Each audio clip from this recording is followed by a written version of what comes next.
क्या डोनेशन देना मंदिरों में ज़रूरी है भगवान के पास जाने के लिए? किसी ने क्वेश्चन पूछा और बहुत सही क्वेश्चन है, और इस क्वेश्चन का आंसर आपको मुझे देने की ज़रूरत नहीं है, इतिहास में पहले ही सॉल्व है क्वेश्चन है। सो क्या हुआ था कि अगर इस क्वेश्चन का आंसर चाहिए तो थोड़ा सा हम क्रिश्चियनिटी की तरफ जाते हैं। कैथोलिक चर्च और प्रोटेस्टेंट्स, ये आपको पता होगा, ये मेन दो डिविजन्स हैं वर्ल्ड वाइड। क्रिश्चियनिटी की बहुत सारी ब्रांचेज हैं, मगर ये दो मेन ब्रांचेस बहुत फेमस हैं, कैथोलिक चर्च और प्रोटेस्टेंट्स। ये दोनों क्या है? प्रोटेस्टेंट्स, कैथोलिक चर्च तो शुरू से ही है, 2000 साल से कैथोलिक चर्च चल रहा है। पोप हैं, रोम में उनका मेन हेडक्वार्टर्स है, वर्ल्ड वाइड मिलियंस ऑफ लोग कैथोलिसिज्म को फॉलो करते हैं। मगर क्या हुआ, 1571 में कुछ ऐसा हुआ कि कैथोलिक चर्च के एंटी हो गए कुछ लोग, उनके एंटी प्रोटेस्ट किया। प्रोटेस्ट मतलब उनके एंटी उन्होंने बोला, जैसे आजकल लोग आंदोलन करते हैं, किसी के अगेंस्ट बोलते हैं इन सड़कों पे जाके, वही हम अगेंस्ट बोल रहे हैं, वो कहते हैं प्रोटेस्ट किया उन्होंने।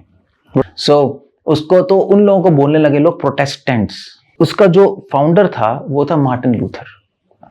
तो मार्टिन लूथर एक व्यक्ति था, वो एक जर्मन में एक मॉन्क था, एक कैथोलिक क्रिश्चियन ही था, मगर वो बहुत एक परेशान था कि ये चर्च कर क्या रही है।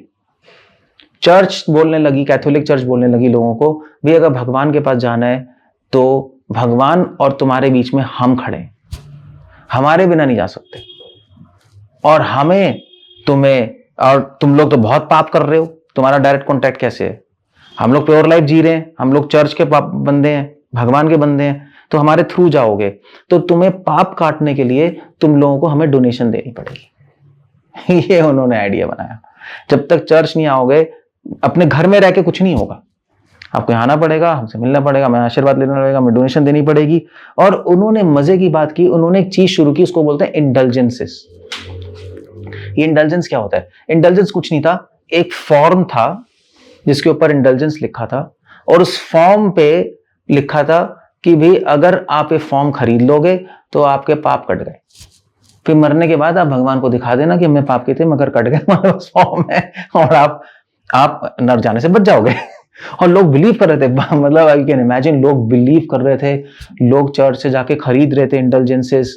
और जो मतलब जो जैसे प्रोस्टिट्यूट्स हैं, वो क्रिश्चियन बन गई, तो उन्होंने कहा हमने तो बहुत पाप किया, अब क्या करें, कटेंगे कैसे? तो चर्च में जाके उन्होंने खरीद लिया इंडल्जेंस, 2-3 इंडल्जेंस खरीद लिए, कुछ रुपए कलेक्ट करके देके, और फिर अपने पास रखते थे, रोज देखते थे, और शांतपना मिलती थी, अब मेरे पाप कट गया, मैं भगवान के पास जाऊंगी तो नर्क जाना पड़ेगा, सबमिट कर दूंगी वहां पे फॉर्म में।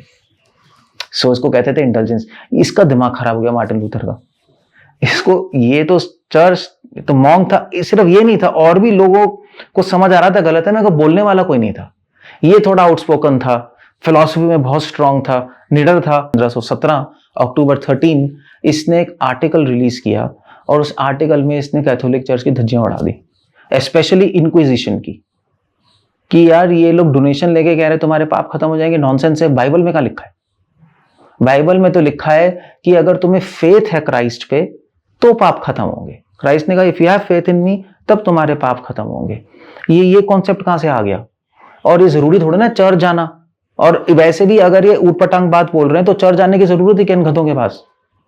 उसने बहुत स्ट्रांग लैंग्वेज यूज की, और उसने कहा कोई जाने की जरूरत नहीं है, आप घर में रहो, आप बाइबल पढ़ो, फेथ करो क्राइस्ट पे, आपके पाप खत्म हो जाएंगे। ये सब फालतू का ड्रामा है। और इस लेटर को देखकर लोग, मतलब जो उसने आर्टिकल निकाला था, ये जो मार्टिन लूथर ने, बहुत लोग इन्फ्लुएंस होने लगे वर्ल्ड वाइड, पूरे यूरोप में।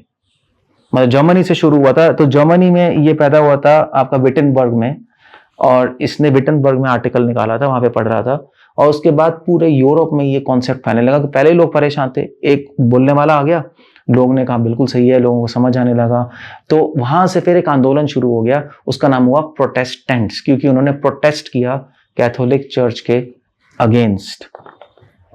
सो मार्टिन लूथर ने बेसिकली कहा कि भी लोगों में के और भगवान के बीच में चर्च नहीं है, लोगों के और भगवान के बीच में फेथ है, श्रद्धा है। और चर्च को उसने साइड में कर दिया, और ये गंदे प्रीस्ट को उसने साइड में कर दिया, इंक्विजिशन को उसने साइड में लगा दिया। सो उसका कॉन्सेप्ट था कि डोनेशन से भगवान के पास नहीं जाओगे, रिफॉर्मेशन से जाओगे। वो रिफॉर्मेशन लाए। आज भी आप जाएंगे यूरोप में, जर्मनी में, वहां टी शर्ट छपती हैं। ये अक्टूबर 31 517 को फेस्टिवल मनाया जाता है प्रोटेस्टेंट्स के। टी शर्ट छपी है वहां पर कि वहां पे टी शर्ट छपी है कि प्रोटेस्टेंट सिंस 1517 मार्टिन लूथर। इतना इतना ज्यादा इंपॉर्टेंट ये मूवमेंट हुआ प्रोटेस्टेंट। बाद में प्रोटेस्टेंट और भी जगह फैल गया, प्रोटेस्टेंटिज्म आ गया। सो एनीवे, मैं ये सब क्यों बता रहा हूँ? ये सब इसलिए बता रहा हूँ क्योंकि इस क्वेश्चन का आंसर है कि डोनेशन देना जरूरी है भगवान के पास जाने के लिए। वेल, कोई जरूरी नहीं। डोनेशन से भगवान प्राप्त नहीं होते, रिफॉर्मेशन से होते हैं। जब आप अपने आप को चेंज करोगे तब भगवान प्राप्त होंगे। इसका मतलब ये नहीं कि हम डोनेशन ना दें। डोनेशंस हम दे सकते हैं, मंदिर को सपोर्ट कर सकते हैं, मंदिर भी जा सकते हैं, मगर केवल डोनेशंस और केवल मंदिर जाने से भगवान की प्राप्ति नहीं होती। भगवान की प्राप्ति होती है अगर आप शास्त्र पढ़ोगे, उसमें श्रद्धा रखोगे, उसको पालन करोगे, तब भगवान की प्राप्ति होगी। हरे कृष्ण। श्रील प्रभुपाद की जय।